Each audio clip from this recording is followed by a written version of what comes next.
নারী জাগরণ ও অধিকার আন্দোলনের অন্যতম পথিকৃৎ বেগম রোকেয়া সাখাওয়াত হোসেনের কর্ম ও আদর্শ উদযাপনের লক্ষ্যে প্রতি বছর 9 ডিসেম্বর রোকেয়া দিবস উদযাপন করা হয়।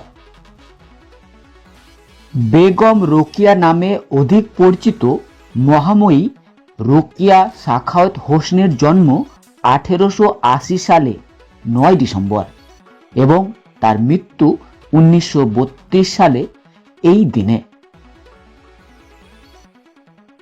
তার জন্ম ও মৃত্যু দিবস একই দিনে। এই বিশেষ দিন অর্থাৎ 9 ডিসেম্বর বেগম রোকেয়া দিবস হিসাবে পালন করা হয়। 9 ডিসেম্বর বাংলা রেনেসাঁ কন্যা শিক্ষাব্রতী বেগম রোকেয়ার জীবন আদর্শ এবং আন্দোলনের স্মৃতিচারণের উদ্দেশ্যে এক সভার আয়োজন করে দিশারি আর্ট একাডেমি, জনসচেতন মঞ্চ, প্রগতিশীল মুসলিম সমাজ এবং ভারতীয় বিজ্ঞান ও যুক্তিবাদী সমিতি। আমাদের উদ্দেশ্য হচ্ছে আমরা যে প্রগতিশীল বলে নিজেদেরকে জাহির করি, আদৌ আমরা প্রগতিশীল হইনি। কারণ এখনো সেই হিজাব পড়লে তাকে জেলে আটকে রাখা হয়, এটা এখনো চলছে। পৃথিবীকে সেই যাকে বলে কুসংস্কার কিছুতেই মুক্তি হচ্ছে না। তার প্রতিবাদে আমরা রোকেয়ার জীবন আলেখ্য যদি আমরা তুলে ধরতে পারি, তিনি সেই 142 বছর আগে 144 বছর আগে যা বলেছেন সেটা কতটা প্রাসঙ্গিক এখনো সেটা আমাদের আমরা তার আদর্শে আদর্শিত হতে পারিনি আমাদের দেখতে, এই কথাটা আমরা জানি। বেগম রোকেয়া নারী শিক্ষার জন্য যে পরিশ্রমটা করেছিলেন, আজ সেই পরিশ্রমের ফল আমরা দেওয়ার জন্য চেষ্টা করছি। আজও পর্যন্ত যদি আমরা দেখি যে আমাদের সমাজে, মুসলিম সমাজে নারীরা সেইভাবে উঁচু শিক্ষায় শিক্ষিত হতে পারছে না। 13 বছর 14 বছরে নারীদের মেয়েদেরকে বিয়ে দিয়ে দেওয়া হয় এবং সেই বিয়ে আটকাতে গেলে ধর্মান্ধ মানুষদের কাছে আমরা তাদের মানে যে ক্রোধ, সেই ক্রোধের শিকার আমরা হয়েছি।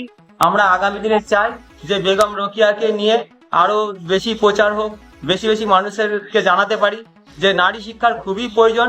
শিক্ষা আনে চেতনা, চেতনা আনে বিপ্লব। একটা নারী যদি শিক্ষিত হতে পারে তাহলে জাতিটাকে উন্নয়ন করা যায়, এবং ঘরের মেয়েরা যদি শিক্ষিত না হয় তাহলে বাড়ির বাচ্চারা কি করে শিখবে? একটা শিক্ষিত পুরুষ কি করে হবে যদি নারী যদি শিক্ষিত না হয়? নারী হচ্ছে সমাজের অর্ধেক আকাশ। তো অর্ধেক আকাশ যদি মেঘাচ্ছন্ন থাকে তাহলে কখনোই রৌদ্রোজ্জ্বল দিন হতে পারে না। তো সেই দিক থেকে দেখতে গেলে নারীদের এগিয়ে আসতে হবে।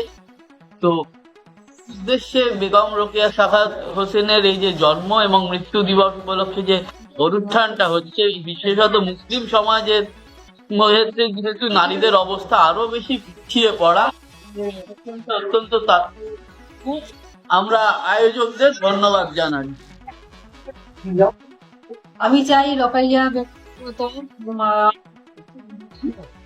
প্রত্যেক ঘরে ঘরে শিক্ষায় শিক্ষিত হয়েছে সেরকম মানে সমাজে যেভাবে এগিয়ে গেছে নারীরাও সেইভাবে যেন এগিয়ে যায়। এইভাবে প্রত্যেক বছরেই রোকেয়ার অনুষ্ঠান আমরা করবো, এইভাবে আরো লোক বাড়াতে পারি সেই চেষ্টাই করবো।